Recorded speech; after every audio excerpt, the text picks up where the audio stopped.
আমি পদ্মজা। পর্ব সংখ্যা 34। লেখনীতে ইলমা বেহরোজ। গল্প পাঠে আমি আফসানা পারভিন। হাওলাদার বাড়ি থেকে ডানে 2 মিনিট হাঁটার পর ঝাওয়া নামের একটি খালের দেখা পাওয়া যায়। খালের পাড়ে দাঁড়িয়ে আছে হাওলাদার বাড়ির সবাই। ট্রলার নিয়ে মাঝি অপেক্ষা করছে। ট্রলারটি হাওলাদার বাড়ির। পদ্মজা পরনে কালো বোরখা। লাবণ্য যাবে না। সকাল থেকে তার ডায়রিয়া শুরু হয়েছে। 3-4 দিন পর আলমগীর ঢাকা নিয়ে যাবে। আজ আমির আর পদ্মজা যাচ্ছে। প্রেমা, প্রান্ত, মোর্শেদ, বাসন্তী সবাই সকালেই এসেছে। সবার সাথে কথা হয়েছে। পূর্ণা হেঁচকি তুলে কাঁদছে। হেমলতা পদ্মজার 2 হাত মুঠায় নিয়ে চুমু দিলেন। তারপর বললেন, ঠিকমতো পড়বি, খাবি, স্বামীর খেয়াল রাখবি, কাঁদবি না কিন্তু, একদম কাঁদবি না। তুমি কাঁদছো কেন আম্মা? না না, কাঁদছি না বলেও হেমলতা কেঁদে ফেললেন। পদ্মজার কান্নার বেগ বেড়ে যায়। বোরকা ভিজে একাকার। একদিকে মা, অন্যদিকে 3 ভাই বোন কেঁদেই চলছে। হেমলতা নিজেকে নিয়ন্ত্রণের চেষ্টা করছেন, পারছেন না। পদ্মজা বলল, আর কেঁদো না আম্মা, তুমি অসুস্থ। হেমলতা ঢোক গিললেন কান্না আটকাতে। তারপর বললেন, কাঁদবো না, সাবধানে যাবি, দেরি হচ্ছে তো। আমির, নিয়ে যাও আমার মেয়েকে।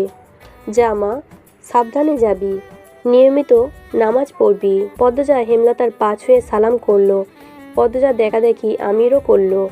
বাড়ির সব গুরুজনদের সালাম করে ট্রলারে পা রাখতেই হেমলতার কণ্ঠে উচ্চারিত শব্দমালা ভেসে আসে, আমার প্রতিটা কথা মনে রাখবি, কখনো ভুলবি না। আমার মেয়ে যেন অন্য সবার চেয়ে গুণেও আলাদা হয়, শিক্ষায় কালি যেন না লাগে। পদ্মজা ফিরে চেয়ে বলল, ভুলবো না আম্মা, কখনো না। তুমি চোখের জল মোছো, আমাদের আবার দেখা হবে। হেমলতা 3য়বারের মতো চোখের জল মোছেন। এরপর হাত নেড়ে বিদায় জানান। ট্রলার ছেড়ে দেয়। পদ্মজা একদৃষ্টে হেমলতার দিকে তাকিয়ে থাকে। হেমলতা চেয়ে থাকেন পদ্মজার দিকে। দুজনের চোখ বেয়ে অঝোরধারায় বর্ষণ হচ্ছে। কাঁদছেন মোর্শেদ, তবে পদ্মজার জন্য কম, হেমলতার জন্য বেশি। হেমলতার দিনগুলো এখন আরও দুর্বিষহ হয়ে উঠবে। আরও কাঁদছেন ফরিনা। প্রতিদিন বাড়ি জুড়ে একটা সুন্দর মুখ, সুন্দর মনে জীবন্ত পুতুল মাথায় ঘোমটা দিয়ে আর হেঁটে বেড়াবে না। আবারও মরে যাবে তার দিনগুলো, হারিয়ে যাবে সাদা কালোর ভিড়ে। মাদিনী নদীর ঠান্ডা আর্দ্রতা বাতাসে মিশে ছুঁয়ে দিচ্ছে পদ্মজার মুখ। জল শুকাতে শুকাতে আবার ভিজে যাচ্ছে। আমির পদ্মজার কোমর এক হাতে জড়িয়ে ধরে বলল, এবার তো থামো। আমিরের আলতো ছোঁয়ায় পদ্মজা আরও প্রশ্রয় পেয়ে কাঁদতে থাকলো। আমির বলল, এ তো আরও বেড়ে গেছে, থামো না, আমি আছি তো। আমরা 6 মাস পর পর আসবো, অনেক দিন থেকে যাব। সত্যি তো? কাজের বাহানা দেখাবেন না তো? মোটেও না। আমি পদ্মজার চোখের জল মুছে দিল। এরপর চোখের পাতায় চুমু দিল। পদ্মজা নুয়ে যায়। বলল, নদীর পাড় থেকে কেউ দেখবে, কেউ দেখবে, কেউ দেখবে, কেউ দেখবে, এই কথাটা ছাড়া আর কোনো কথা পারে না আমার বউ। পদ্মজা আমিরের দিকে একবার তাকালো।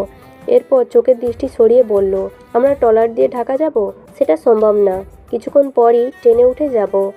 আমির পদ্মজাকে ছোঁয়ার জন্য হাত বাড়াতেই আমিরকে হতবাক করে দিয়ে পদ্মজা ট্রলারের ভেতর ঢুকে গেল। ট্রেনের বগিতে হেঁটে সামনে এগোচ্ছে আমির। তার এক হাতে লাগেজ, অন্য হাতে পদ্মজার হাত শক্ত করে ধরে রেখেছে, যেন ছেড়ে দিলেই হারিয়ে যাবে।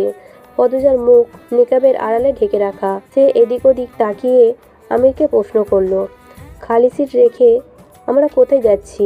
কেবিনে। ততক্ষণে 2 জন 76 নাম্বার কেবিনের সামনে চলে আসে।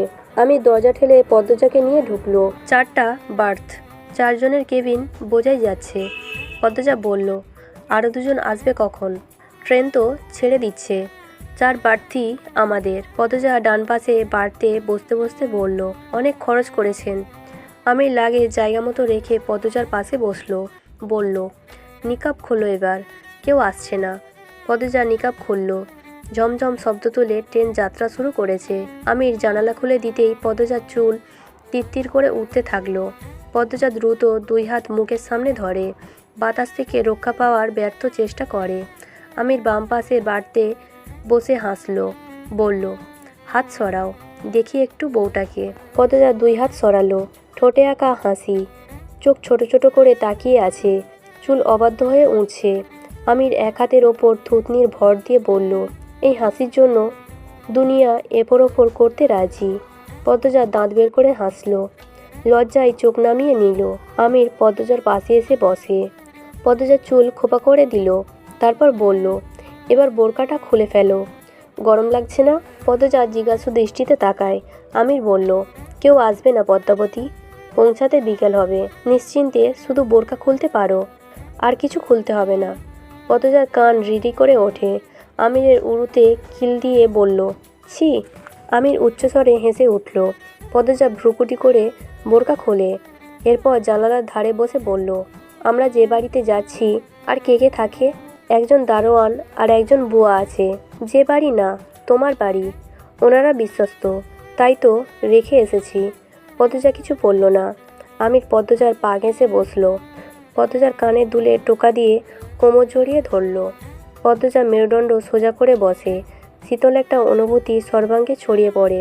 চোখ বুজে স্বভাববশত বলে ওঠে, কেউ দেখবে। আমির ভ্রুকুঞ্চন করে চোখ তুলে তাকায়।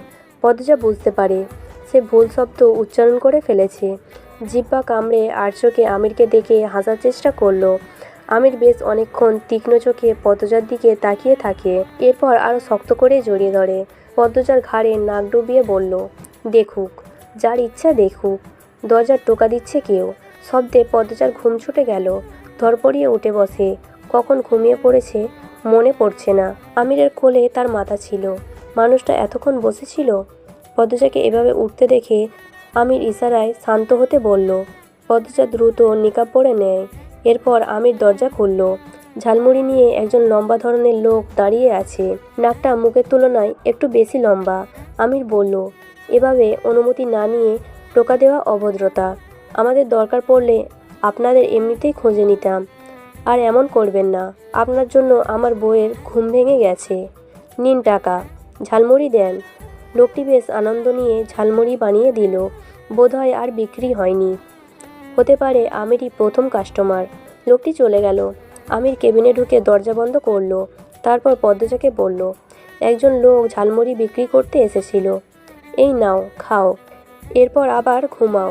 দুজনে একসাথে ঝালমুড়ি খেতে খেতে সুখ দুঃখের গল্প শুরু করে। আমির তার শহরে জীবনের গতিবিধি বলছে, কখন কখন বাসায় থাকে, কিভাবে ব্যবসায় সময় দেয়। পদ্মজা মন দিয়ে শুনছে। একসময় পদ্মজা বলল, একটা কথা জানার ছিল। কি কথা?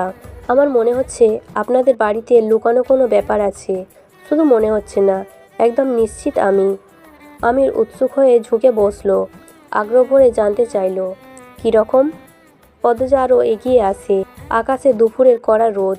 ছলাৎ করে রোদের ঝিলিক জানালায় গলে কেবিনে ঢুকে আবার হারিয়ে যায়। বাতাসে ভ্যাপসা গরম, মাঝে মাঝে শীতল ঠান্ডা। সেসব উপেক্ষা করে পদ্মজা তার ভেতরের সন্দেহগুলো বলতে শুরু করলো। রুম্পা ভাবিকে বন্দি করে রাখা হয়েছে। আমি নিশ্চিত। কেন বন্দি করে রাখা হয়েছে সেটা দাদু জানেন।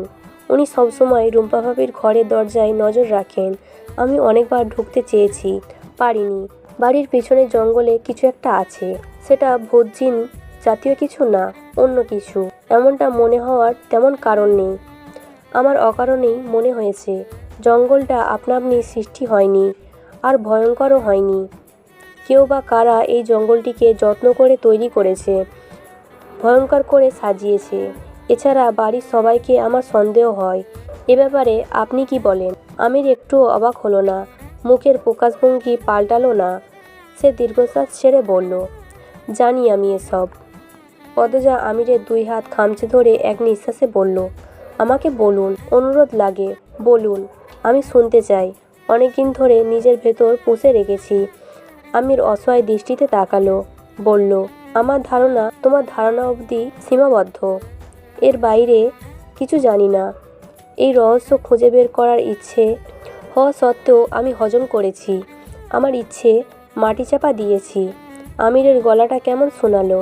পদ্মজা কণ্ঠ খাদে নামিয়ে বলল, কেন? কেন দিয়েছেন? আমির হাসলো, বলল, ধুর, এখন এসব গল্প করার সময়। শোনো, এরপর কি করব? পদ্মজা কথার মাঝে আটকে দিয়ে সঙ্গে সঙ্গে বলল, কথা ঘোরাবেন না। আমি খেয়াল করেছি হাওলাদার বাড়ির প্রতি আপনি উদাসীন। কোনো ব্যাপার পাত্তা দেন না। সবসময় বাড়ির চেয়ে দূরে দূরে থাকেন। কোনো ঘটনায় নিজেকে জড়ান না। কেন নিজেকে গুটিয়ে রাখেন? আমিরের দৃষ্টি অস্থির। সে এক হাতে বার্থ খামচে ধরার চেষ্টা করে। ঘন ঘন শ্বাস নেয়। পদ্মজা খুব অবাক হয়। আমিরের এত কষ্ট হচ্ছে কেন? পদ্মজা উৎকণ্ঠা। কি হলো আপনার? কোথায় কষ্ট হচ্ছে? না, কিছু হয়নি। এই পদ্মজা। আমি চট করে পদ্মজার 2 হাত শক্ত করে ধরল। চোখ দুটিতে ভয়। পদ্মজা আমিরের চোখের দিকে তাকালো। আমির বলল, আমার তোমাকে অনেক কিছু বলার আছে, অনেকবার বলতে গিয়েও পারিনি। আজ যখন কথা উঠেছে। আচ্ছা পদ্মজা, আমার পরিচয় জেনে আমাকে ছেড়ে যাবে না তো? আমি তোমাকে হারালে একাকিত্বে ধুকে ধুকে নিঃশেষ হয়ে যাব। আমার জীবনে একমাত্র সুখের আলো তুমি। পদ্মজার হৃৎপিণ্ড থমকে গেল। সে পরিস্থিতি বুঝে উঠতে পারছে না। আমির উত্তরের আশায় চাতক পাখির মতো তাকিয়ে আছে। পদ্মজা ধীর কণ্ঠে বলল, লুকানো সব কথা বলুন আমাকে। আপনি আমার স্বামী। আপনাকে ছেড়ে যাওয়ার কথা কখনো ভাবি না আমি। বিশ্বাস করুন। আমির নতজানু হয়ে বলল, আমি আমার আব্বার অবৈধ সন্তান। আমার জন্মদাত্রী জন্ম দিয়েই মারা যায়, দিয়ে যায় অভিশপ্ত জীবন। পদ্মজার 2 পা কেঁপে ওঠে, মাথা ভনভন করে ওঠে, শির দ্বারা বেয়ে ঠান্ডা স্রোত গড়িয়ে যায়। আমি ঢোক গিলে আবার বলল, আমার জন্মদাত্রী মারা যাওয়ার পর আব্বা আমাকে নিয়ে আসেন। আমার বর্তমান আম্মা আমাকে দেখে খুব রেগে যায়, কিছুতেই আমাকে মানতে চায়নি। তখন ছেলে মেয়ে ছিল না আম্মার, তাই মাঝ ঘোরাতেই আমাকে মেনে নিল। ছেলের মতো আদর শুরু করলো। এসব দাদুর মুখে পরে শুনেছি। আব্বা আমাকে তুলে এনে জায়গা দিলেও সন্তানের মতো ভালোবাসেননি কখনো। যখন আমার 11 বছর, আমি আর রিদওয়ান একসাথে জানতে পারি আমি আব্বার অবৈধ সন্তান। আব্বা আবার রিদওয়ানকে খুব আদর করতেন। রিদওয়ান ছোট থেকেই আমার সাথে ভেজাল করত, ঝগড়া করত। যখন এমন একটা খবর জানতে পারলো, ও আরও হিংস্র হয়ে ওঠে। আমি তখন অনেক শুকনো আর রোগা ছিলাম। রিদওয়ান স্বাস্থ্যবান তেজি ছিল। আব্বার এমন ছেলেই পছন্দ। কেন পছন্দ জানি না। 19 থেকে 20 হলেই রিদওয়ান খুব মারত। আব্বার কাছে বিচার দিলে রিদওয়ান আরও 10টা বানিয়ে বলতো। তখন আব্বা আমাকে মারতেন। রিদওয়ান একবার আমাকে জঙ্গলে বেঁধে ফেলে রেখেছিল। 1.5 দিন পড়েছিলাম। রাতে ভয়ে প্যান্টে প্রসাব করে দিয়েছি। মুখ বাঁধা ছিল, তাই এত চিৎকার করেছি, তবুও কেউ শোনেনি। ভয়ে বুক কাঁপছিল। মনের ভয় মিশিয়ে ভয়ঙ্কর ভয়ঙ্কর ভূত দানব দেখেছি। বাঁচানোর মতো কেউ ছিল না। 1.5 দিনের সময় আমাদের বাড়িতে কাজ করতেন ফকির মিয়া নামে একজন। উনি আমাকে জঙ্গলে বাঁধা অবস্থায় পান। বাড়িতে বৈঠক বসে। রিদওয়ানকে 2টো বেতের বাড়ি দিয়ে ছেড়ে দেওয়া হয়। রিদওয়ান এক তো বলিষ্ঠবান, তার উপর আমার 2 বছরের বড়। কিছুতেই পেরে উঠতাম না। পানিতে ঠেসে ধরে রেখেছি অনেকবার। ওর মস্তিষ্ক অসুস্থ। আমার জীবন জাহান্নাম হয়ে ওঠে। আম্মাকে বললেও আম্মা বাঁচাতে পারতেন না, সবসময় নিশ্চুপ। কষ্ট থেকে বাঁচার জন্য যখন আমার 15 বয়স, শীতের রাতে পালিয়ে যাই। শীতে কাঁপতে কাঁপতে খেতে অজ্ঞান হয়ে পড়ে যায়। এর পরের দিন চোখ খুলে দেখি আমি হাওলাদার বাড়িতে। আমার সামনে রিদওয়ান। আব্বা, চাচা, আম্মা সবাই বুঝে যায় আমার কোনো জায়গা নাই আর। এখানেই থাকতে হবে, যতই কষ্ট হোক থাকতে হবে। আমিরের কণ্ঠে স্পষ্ট কান্না। চোখ বেয়ে 2 ফোঁটা জল গড়িয়ে পড়ে। পদ্মজা হেঁচকি তুলে কাঁদছে। আমির অশ্রুজল চোখ মেলে পদ্মজার দিকে তাকালো, হেসে ফেলল। পদ্মজার 2 চোখের জল মুছে দিয়ে বলল, আরে এই পাগলি, কাঁদছো কেন? এসব তো পুরনো কথা। আমার পড়াশোনাটা আবার চলছিল ভালোই। আমি ভালো ছাত্র ছিলাম, এদিক দিয়ে বুদ্ধিমান ছিলাম, সবসময় ভালো ফলাফল ছিল।